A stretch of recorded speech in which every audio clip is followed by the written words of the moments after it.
If people sense that there is untruth or there's falsehood, they lose confidence in the justice system. Who guards us from the guardians?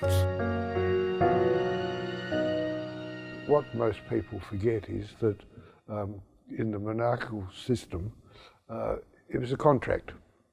The people agreed to support the king or the queen, as it may be. The monarch agreed to support the people. And feudalism worked on the same basis. I'm not suggesting we should go back to it, but right through civilised history, it's basically been contracts agreed between people. I mean, for example, most people in the Western world, whether the United States, New Zealand, Australia, Canada or whatever, that emanated out of what is now called the United Kingdom, know about the Battle of Hastings and how William the Conqueror came over from what is now France, from Normandy, to invade England, and the English lost. The English king lost. Some say it was because the Normans were better soldiers. It wasn't.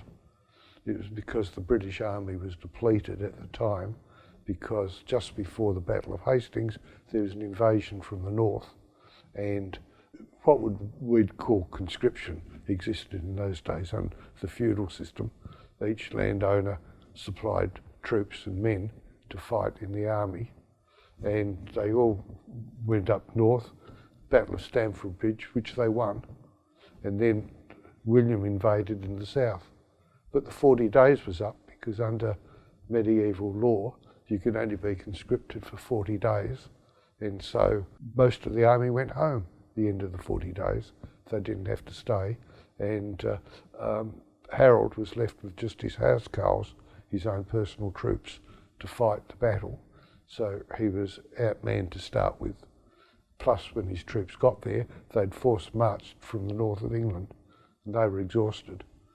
And that small accident of history changed the system. The Anglo-Saxon system went, the Norman system came in, and it developed into the system we have now.